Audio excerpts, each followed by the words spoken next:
Welcome everyone to today's webinar, Balancing Operational Efficiency While Pursuing Transformative Digital Health Solutions. I'm Brian Zimmerman with Becker's Healthcare, and on behalf of Becker's, thank you for joining us today.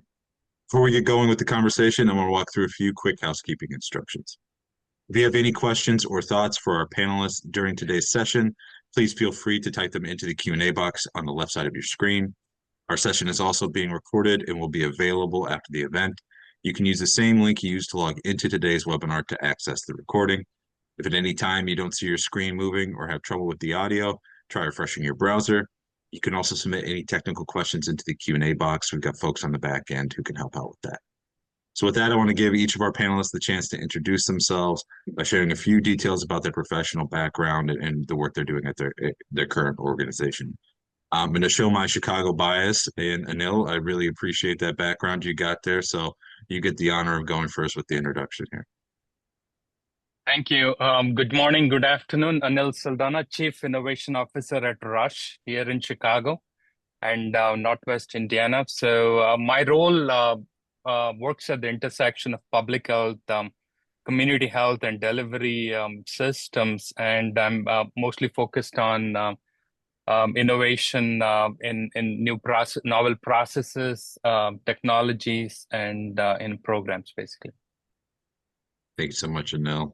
Anika, let's meet you. Thank you, and thank you for having me. I'm Anika Gardenhire. I'm the Chief Digital and Information Officer at Ardent Health, and my role serves what I would consider the traditional sort of CIO work around security, data, applications and infrastructure, as well as broader business functions to include our EPMO for the enterprise and our value creation office. Excellent. Looking forward to tapping on your experience as well as we move through the conversation. Luis. Good afternoon, everybody. Luis Taveras, and I serve as the Enterprise Chief Information Officer for Jefferson Health in Philadelphia. I have been in healthcare IT for 40 plus years at this point. I have been a CIO for the past 25 years in different large-scale healthcare systems throughout the Northeast. Excellent. Well, great to see you, Luis. Scott, let's meet you. My name's Scott Dontremont. Welcome, everybody. Nice to be here. I am the Chief Revenue Officer for Parlance Corporation. I've been working with Parlance for about 6 years as we attempt to transform patient experience in the voice channel. We have an integrated virtual assistant that helps navigate calls around the healthcare system and do appointment management functions, cancel an appointment, reschedule an appointment, and things of that nature. I'm really excited about the conversation today. Excited to have you here, Scott. Thank you to Parlance as well for helping us put this together. Mark, let's meet you. Sure, great to meet you all. I'm Mark Shagru. I'm a Senior Director with Alvarez and Marcel out of the Boston office, if the accent doesn't give it away. Great to meet you all. I'm a registered nurse by background, and I always say a recovering Chief Nursing Information Officer. I've served that role for many years, done some large-scale implementations of electronic health records. I also have the privilege of serving as a member of the HIMSS Board of Directors. So it's my pleasure to join this esteemed group on this panel. Great to have you, Mark. And we'll actually start with you for our next question here, which is curious to get your insights, Mark, from your experience in recovery, post-recovery, however you want to slice it up, with just what you've seen in terms of the successful integration of digital workforce tools and how that's helping and impacting staff, the patient experience, and all sorts of workforce efficiency stuff like that. Just getting your take on what you've seen in the industry or what you've personally experienced. I think, Brian, the way I would summarize it is we're on the cutting edge. This is another great example, I think, of where technology is sort of moving at a rapid pace. And we on the operations side are trying to figure out, well, how do we integrate that into our workflows?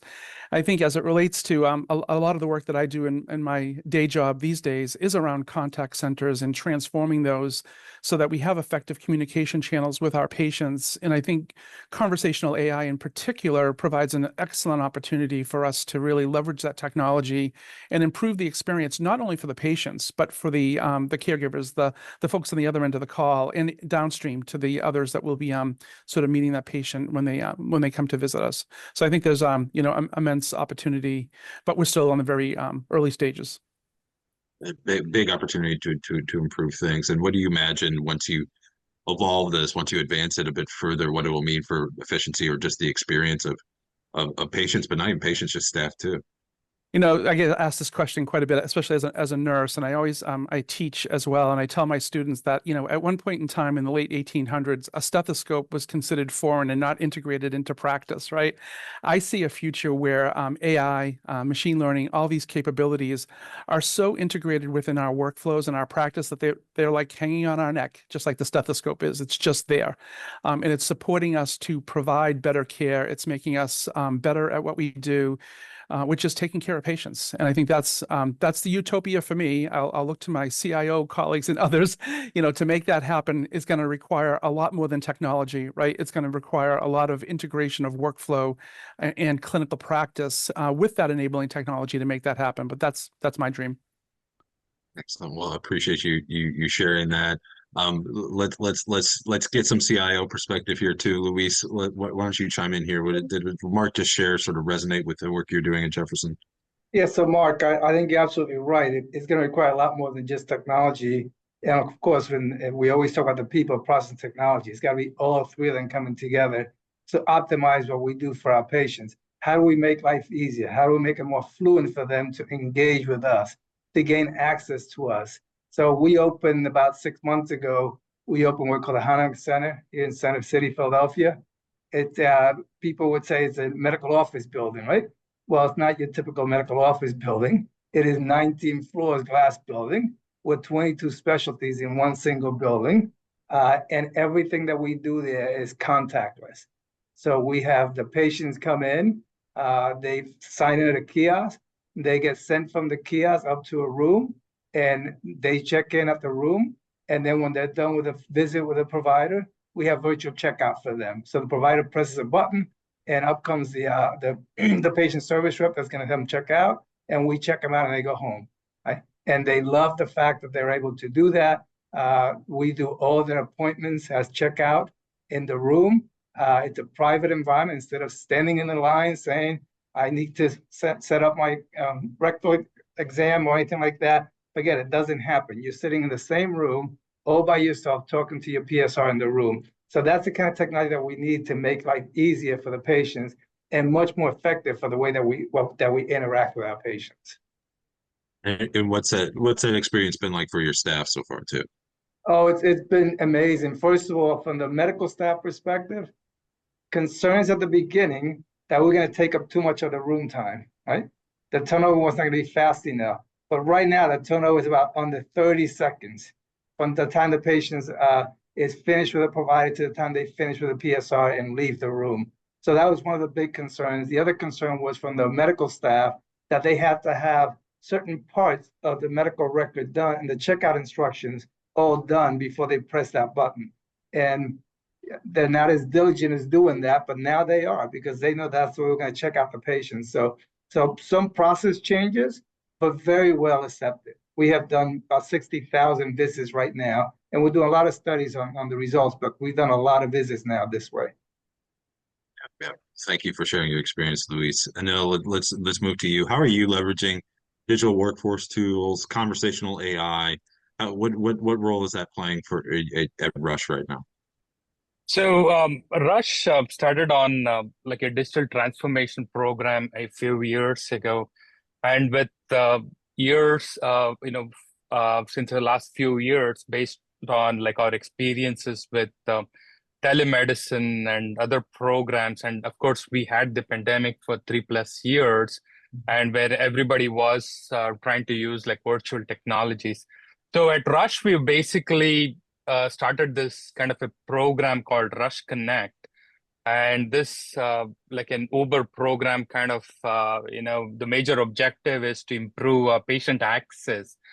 And one of the areas, I think this is not unique to Rush, across the industry, is the one channel that patients use to interact with their health system is still through the telephone, and I'm like trying to staff up your system to field all these phone calls is an Herculean task, and I'm unsure you can actually solve this. So this is one of the areas where Russia has made a lot of investments in a CRM, conversational AI, based tools to make things easier for patients to get that access into the system.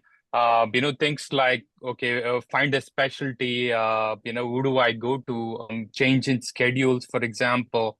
So you basically, your digital assets and your tools come to the forefront when your patients are involved. And this is a work in progress. I mean, it's not like as Rush, we have solved all the problems and, we are like flying really high. I mean, I'm sure this is across the industry.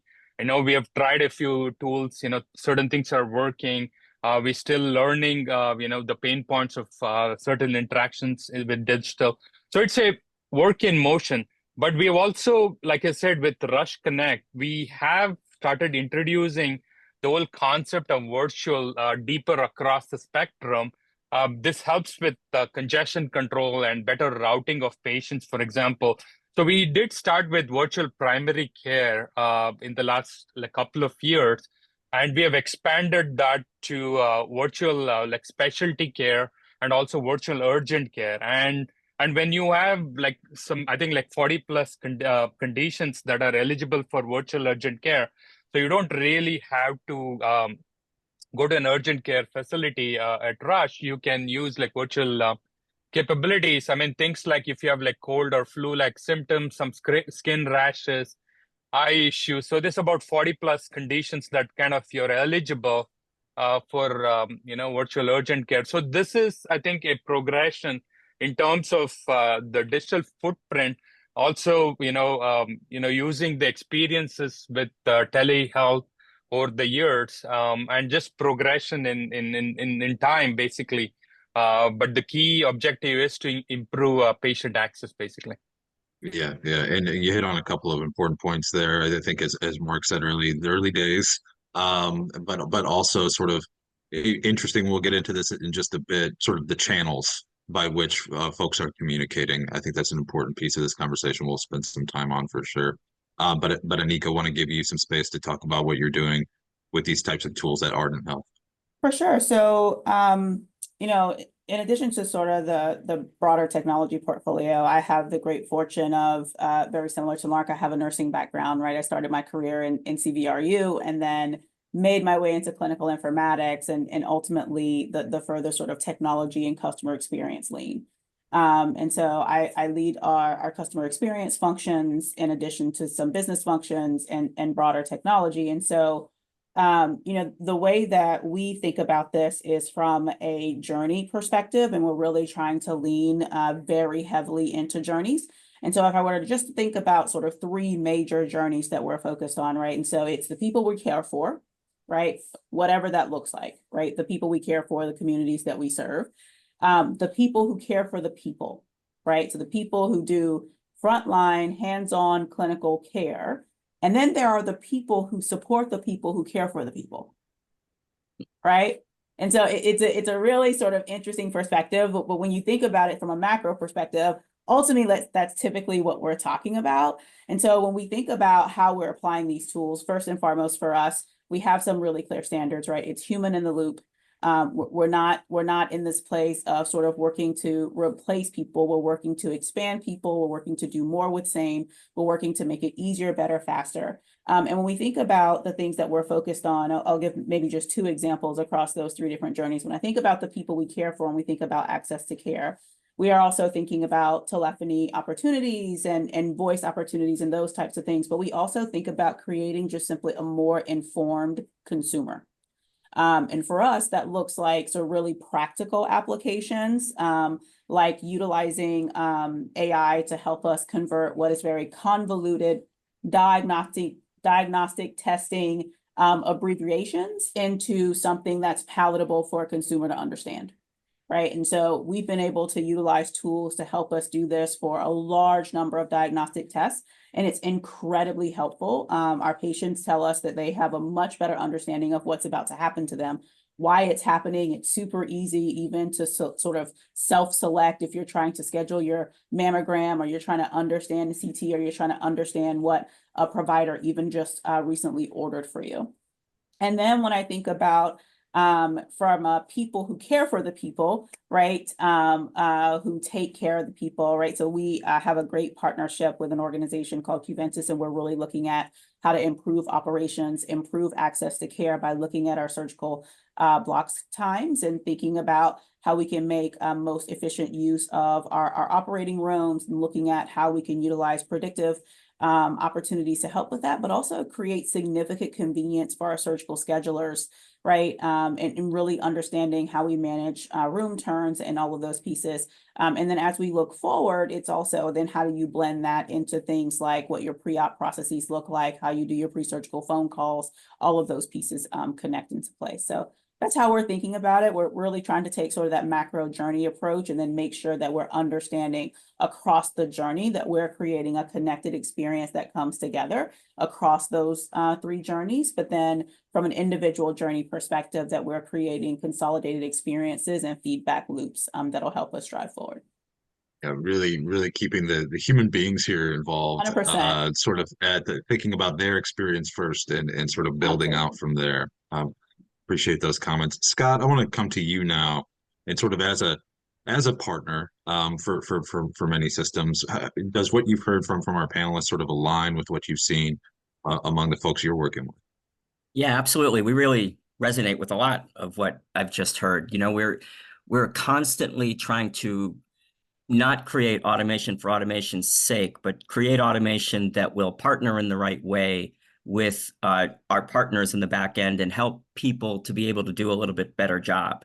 And the way that we do that is to create the ability to have people do the self-service things that make sense. So if it's something easy, like canceling an appointment, you don't really need to wait in a long queue to be able to do that. If you're looking for directions to a facility, you can simply ask automation.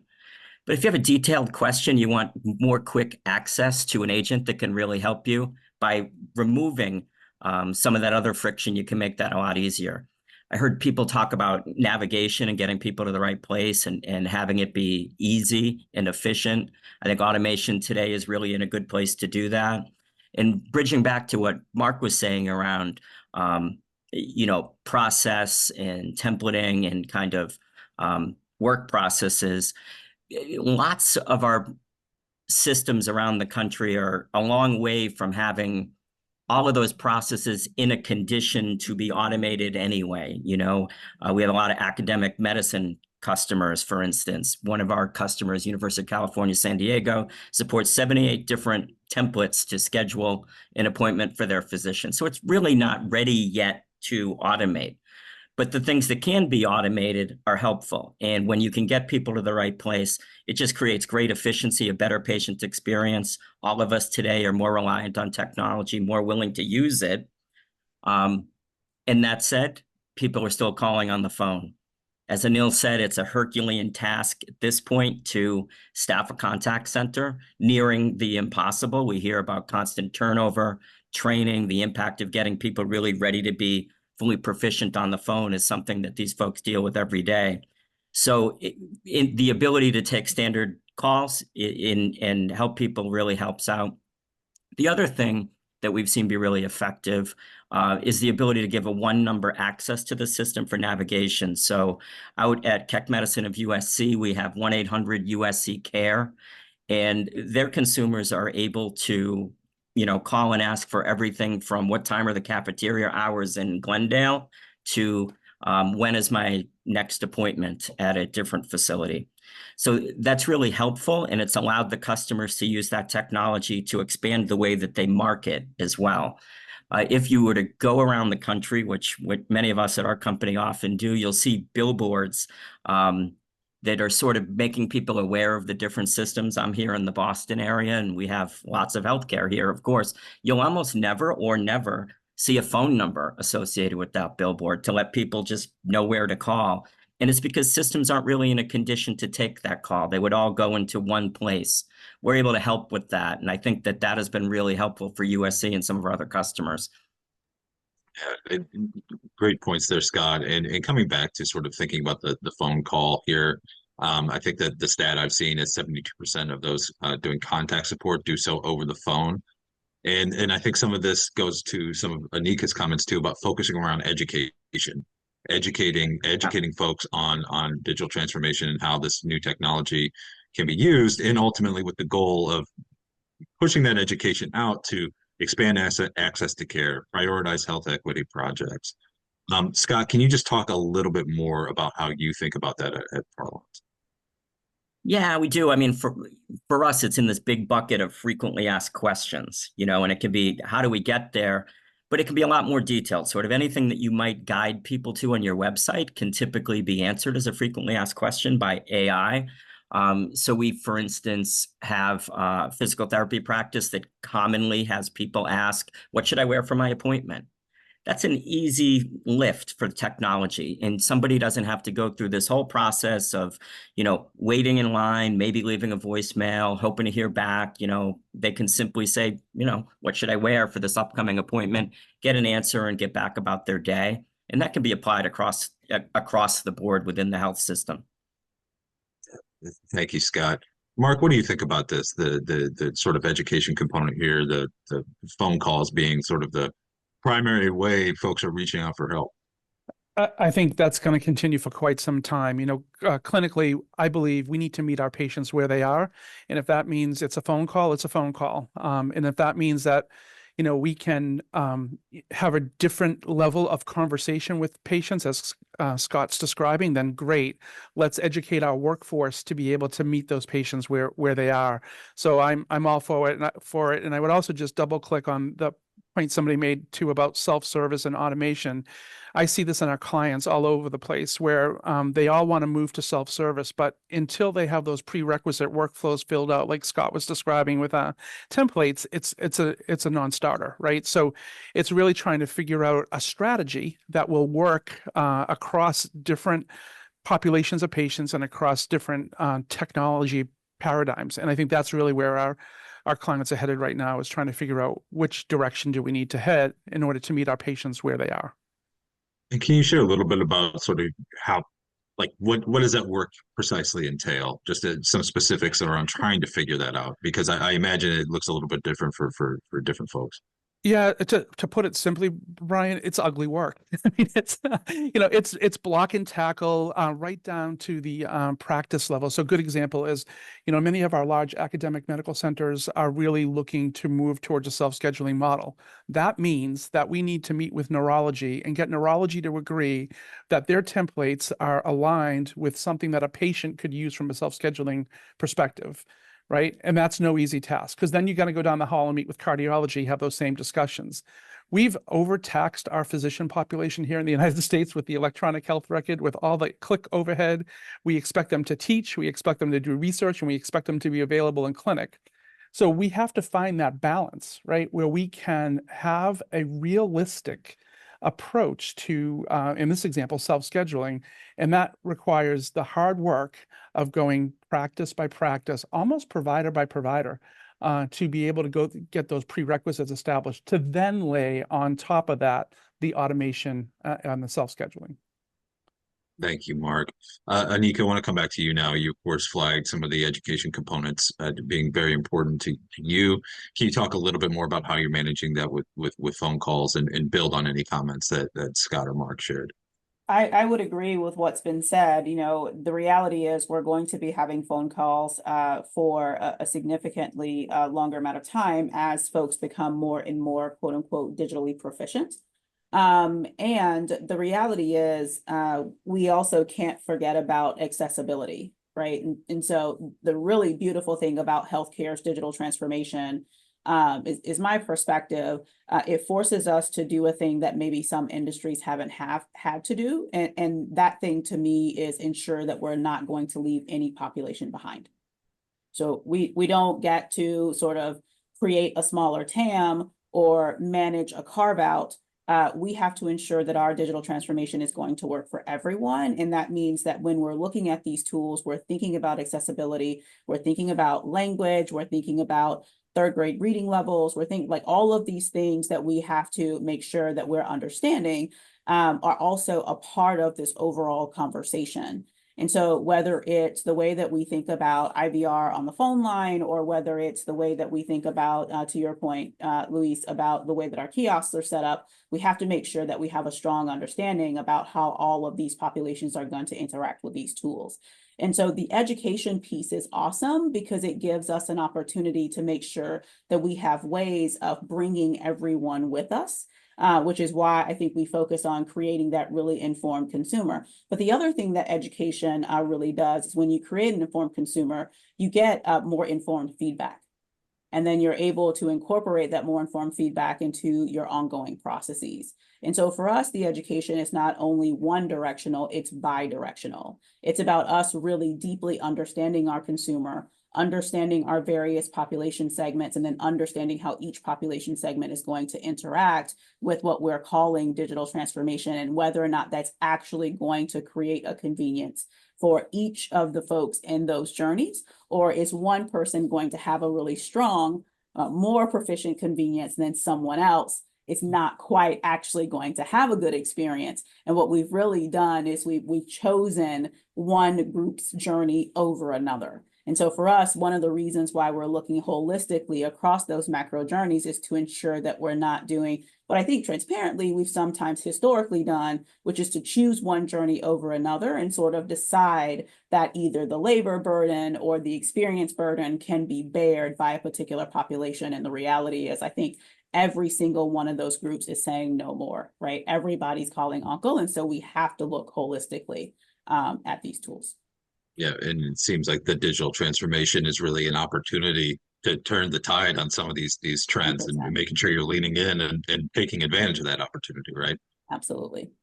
Yeah. Anil, turning to you now to hear about how you're thinking about this as it relates to phone calls, patient education, that sort of thing. So I just wanted to highlight something Anika mentioned.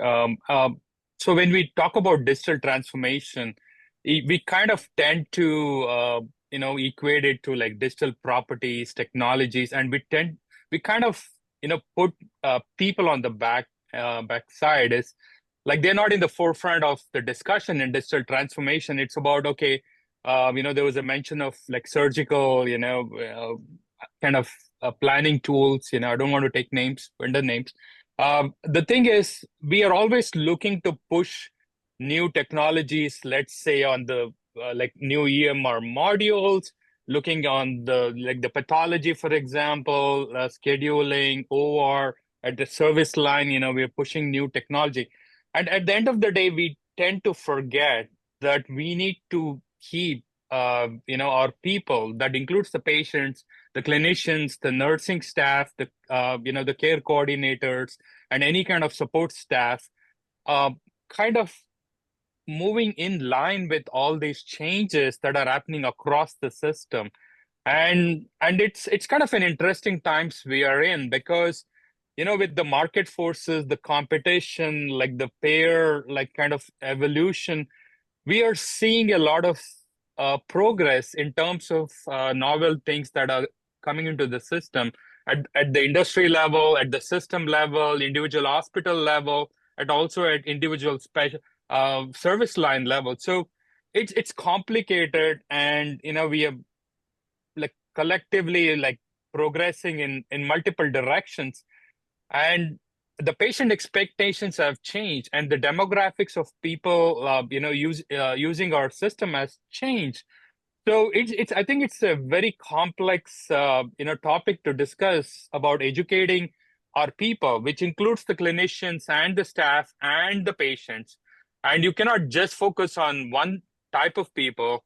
We got to do this kind of a cohesive movement towards integrating like all of these forces as we move forward, in addressing, delivering care for our patients, in my opinion. So it's a complicated, topic with no easy answers, basically. Yeah, for certainly. And if you ever do come across an easy answer, no, please let Beckers know. We'd like to hear Sure. about that. But yeah, everyone's got to come along on this transformation journey together, and that is hard work, and complicated work. Thank you. And now, Luis, I'm gonna give you some space here to build on what your fellow panelists have shared. So Brian, we're seeing some interesting statistics in the last few months here. We have done great in the past year and a half in terms of patient engagement, mostly around self-scheduling. And we put a lot of technology in to drive self-scheduling to the over 50% mark now. But it has slowed down, right?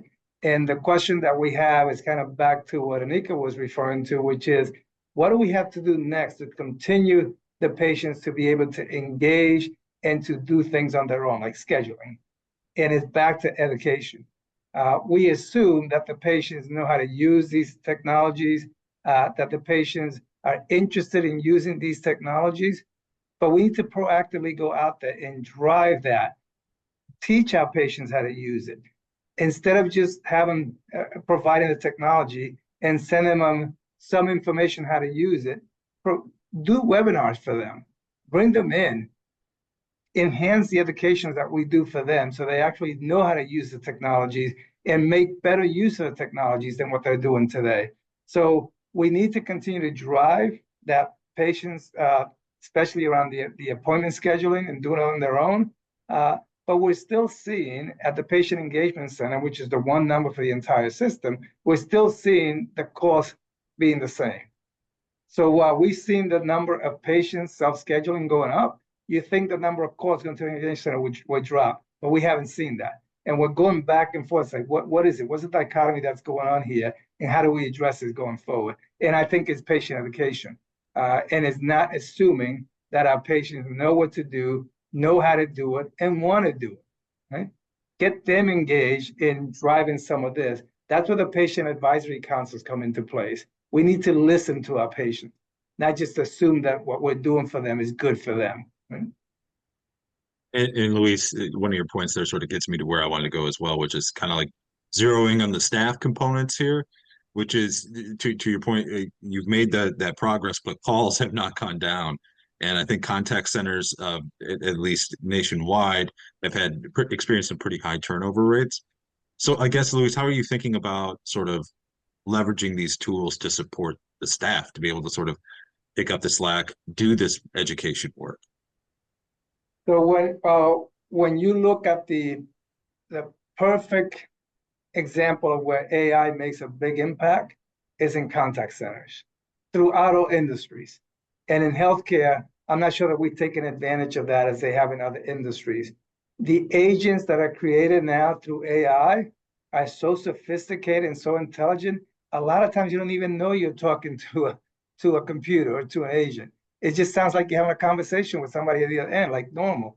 That's what we have to get to in healthcare to drive that same level of use of AI when it comes to contacting our patients and discussing things with our patients. Yeah, it is really striking how sophisticated that technology has gotten very fast. Scott, would you like to share and react? Yeah, congratulations, first of all, Luis. That's probably the highest self-scheduling percentage that I've heard across the country. Literally, most people are near what the national trend is, which is about 11% self-scheduling, despite, billions of dollars of investment in patient portals. You're way above the norm. And honestly, a little surprised to hear that it hadn't had more of an effect on your call volume. But what I hear from a lot of contact center leaders is that each appointment tends to represent around 3 phone calls. The appointment tends to be rescheduled, or there's some sort of follow-up question that's related to that particular appointment. And so I suppose while I'm surprised, I'm not totally shocked. There's just such an administrative burden around, getting patients in and comfortable and through the system and supported, that it's dynamic and coming from every direction, whether it's a channel that, whether it's an appointment that begins in an online channel or whether it begins in the voice channel, they all sort of seem to really need to work together as we do a better job as an industry to make healthcare more accessible and available for people. And Scott, can you talk about how you see technology sort of also helping to bring those people together to bridge some of those gaps? Well, I think as these processes are standardized, it makes it easier to envision a world where you can sort of democratically support everybody and make it easier. As Anika was saying, everybody's different in terms of sophistication, access to a computer, even access to technology that would, allow you to use some of the tools that are built. So I think as technology is proliferated more throughout the system, you'll have more opportunity to hit people on every channel, that they're comfortable or able to use or access. And I think that that's going to make it better for everyone. And you'll have a better understanding of which channels are appropriate for which situations, which patients, right? Yeah, exactly. I mean, look, if I'm a mom and I was delighted, I'm a millennial mom and I was delighted to make the appointments on on an online portal, I'm just as delighted to be able to change it with my voice as I drop someone off at soccer practice because my other child was sick and I can't get there. So it really is about a multi-dimensional and dynamic approach to patient access in this case. Yeah, thank you, Scott. Anil, I want to come back to you now to get your thoughts about leveraging some of this technology to really support staff, particularly in contact centers. How are you thinking about that? I think, yeah, I mean, from terms of staff support, I tied to the periodic education that we have. And I think one of the panelists was mentioning when we started this, chat is, we are not introducing technologies or AI to replace people. It's make lives easier for our staff and, improve some of the efficiencies we have in basically patient care or access. So I think the key is basically you need to get buy-in from the staff that these technologies are being introduced to basically improve their lives and make things. And again, it comes to the mission of the system. I mean, patient care is the primary goal of the contact center. It's not like, okay, we are here for a job or anything. It's mainly, okay, we are here to make it easier for our patients to get care or our system. And these additions or improvements, updates in technologies are there to make it easier for us to have that connection with our patients and make it easier for the patients. And like when you have these focus groups and these patient councils, and when you hear like positive things come from patients, it kind of reflects really well on the staff. I mean, it's no different from other industries like the hospitality industry. I mean, people look at feedback, right? I mean, to improve their technologies, their staff, their processes. So I would say it's a work in progress, and basically you just have to that kind of a closed loop, feedback mechanism to basically have that in your access and in those contact centers, basically. Yeah. Yeah, and being able to point to those results too, I imagine, Yeah. helps solve that buy-in challenge once you see that. Yeah, Appreciate that. I just want to add that it doesn't exist in isolation. Everything's connected. I mean, uh, the systems have their own rankings. The quality metrics with payers, with CMS. So it's all tied together. So patient experience, patient satisfaction. You have those scores at individual payer level and also across the industry. So everything's tied together. So as a system, as you monitor these metrics across the system, you can make I would say a kind of a cohesive change in education and in the use of technology. So you basically need to have it tied to the system level objective. So you cannot just say, okay, this is how my patient access center is going to work or in my contact. It needs to be tied back to the mothership and the system as a whole, basically. the big picture, yeah, those big measures. Mark, I saw you yourself come off mute there. I figured Sorry. you're eager to chime in. All good, and then Anika will hear from you. Yeah, I just want to go back to it's such good points, and with my fellow panelists I'm making here, but back to the point that was made about the number of calls coming in, right? That as a measure could be a good thing or a bad thing. As an emergency department nurse, if that call that's coming into a contact center is preventing a patient from being in a readmission, or it's a call about preventing a patient from having a bad outcome, then bring it on. I'm all for that measure. Have as many calls as we need to make that happen. As it relates to the agents, whether it's an artificial agent or a real agent, we need to educate that agent, right? AI doesn't just happen. It has to sit on top of those, that scheduling logic, those templates, those clinical decision trees that are embedded in the system. And then the last point I want to make is we focused a lot on this discussion about inbound calls, right? That's the model. The real value from my perspective is in the outbound calls. Why aren't we picking up the phone and calling our patients to check in on them? Why aren't we using our contact centers and elevating those agents to a point where they can effectively be caregivers and really leverage the technology to be able to proactively help our patients maintain their wellness? So I just wanted to comment on that. Brian, thanks for the opportunity.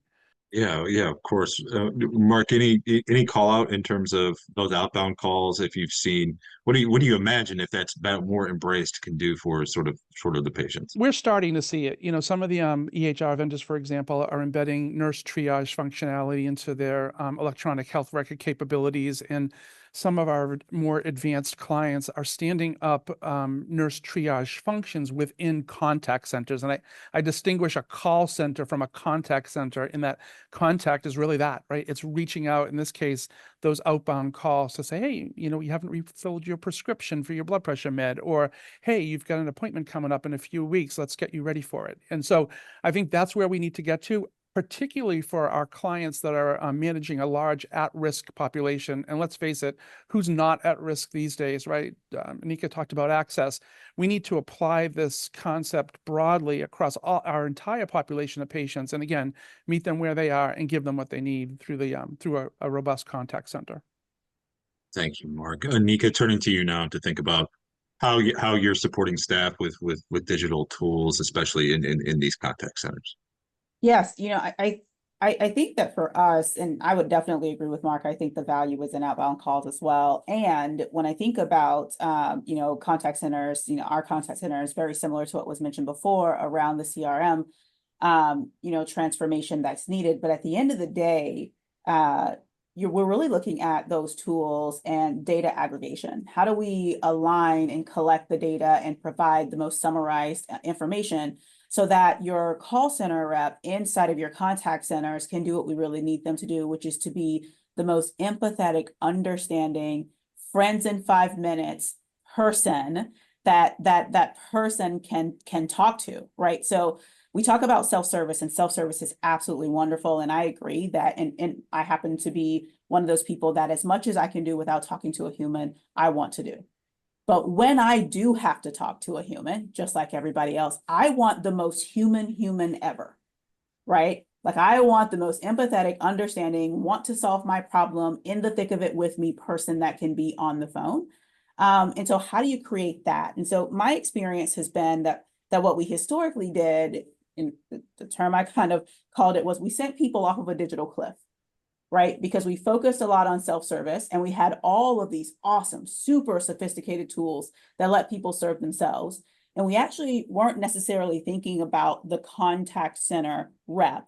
And so I'd have all of this wonderful experience across the web, and then I'd go talk to a human, and it was like running into a brick wall. Like I just fell off a mountain because the human is not anywhere near as sophisticated.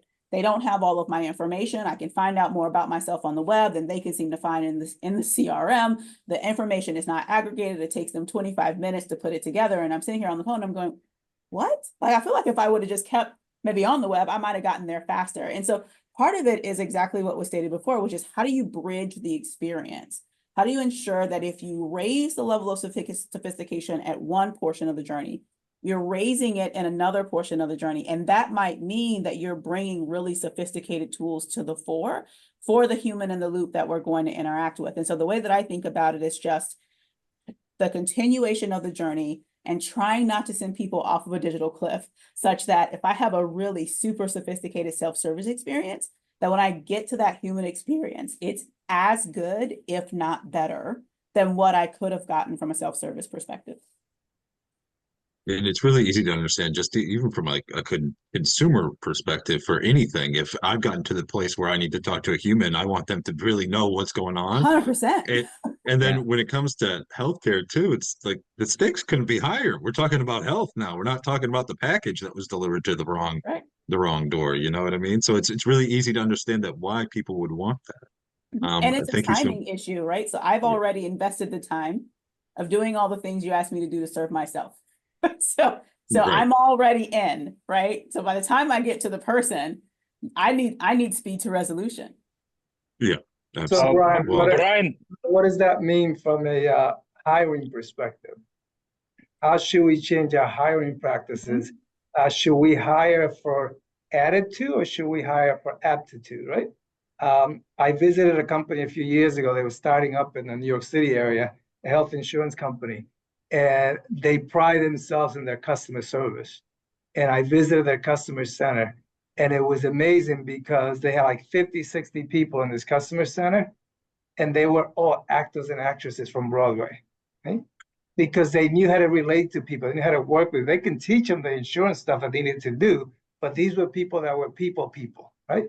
And it was amazing to see how they interacted with people, right? And how nicely they treat everybody, how caring they were with everybody. So do we change our hiring practices? And what do we think about that, right? yeah, Luis, I gotta say, and then Anil, I'll let you go, but I gotta say, like having many of these conversations, what strikes me about sort of conversations about digital transformation, the rise of AI, it always the conversation eventually directs back to we need more human-centric humanness in healthcare. It's really kind of like striking how often that occurs when I have these conversations. But Anil, go ahead. No, I think I like what Mark mentioned about like outbound calls. I just wanted to highlight that, in my opinion, this is like a gray area that we have in terms of like progression of time. So we need to solve this. So we've introduced like CRM, and we've kind of tried to tie it with the EMR and patient lists and stuff like that. The key challenge, in my opinion, when you do these outbound calls is this patient 360 view, and the biggest challenge is, let's say, Mark, is if we make an outbound call on refilling, like let's say somebody hasn't refilled their their medication. The big challenge is like the patient is now thinking that they're talking to a representative who maybe they feel that this is a doctor or a nurse, and they can help them with conditions like scheduling.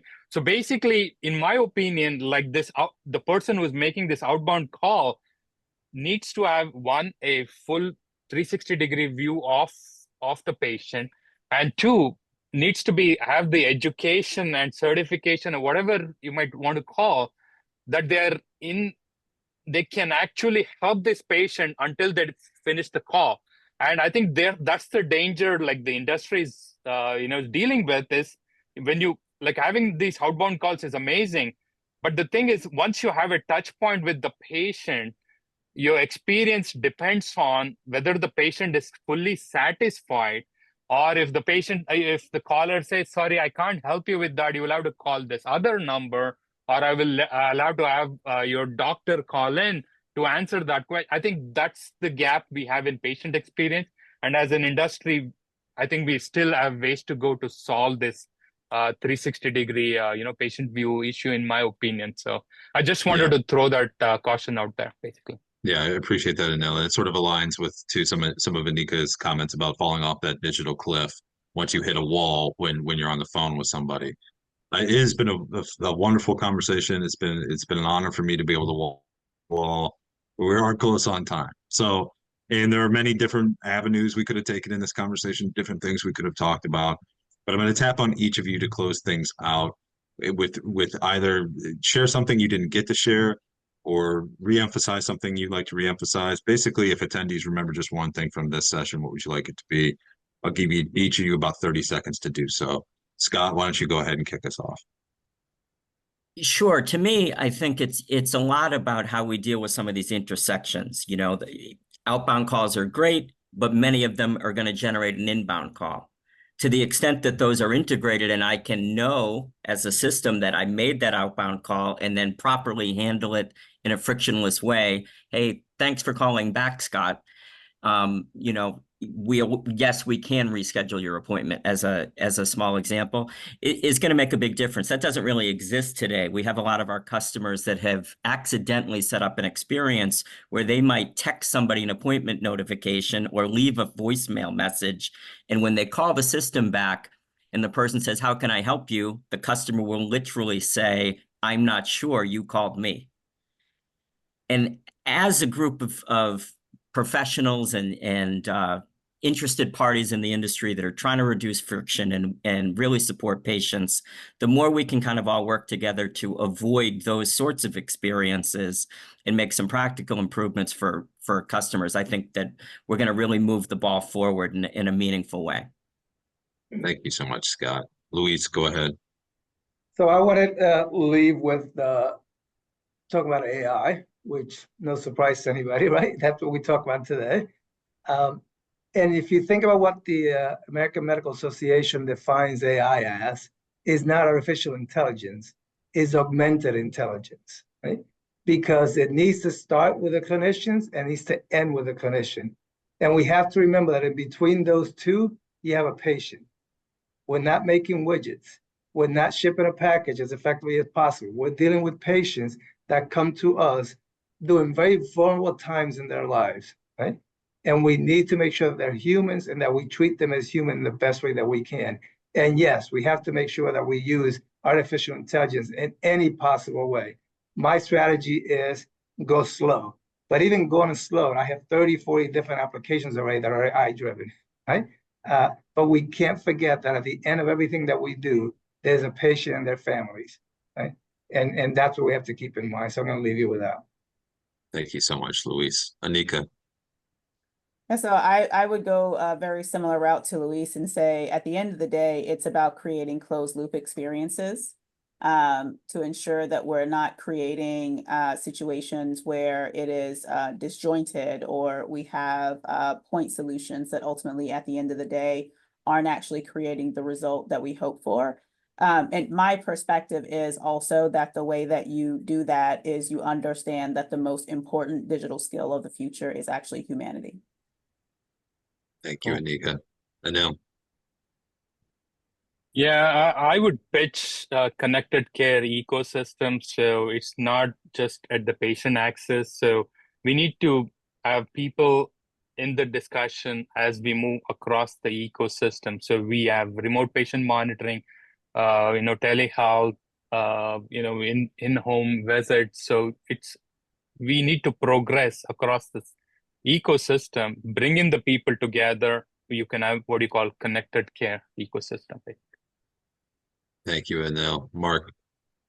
Boy, this is a tough act to follow because I don't disagree with any of my my fellow panelists here. They're all spot on. I guess I would summarize from my perspective all of it in one word, which is governance. AI is coming down fast. AI is based on data. Sometimes that data is flawed. Sometimes that data has bias in it.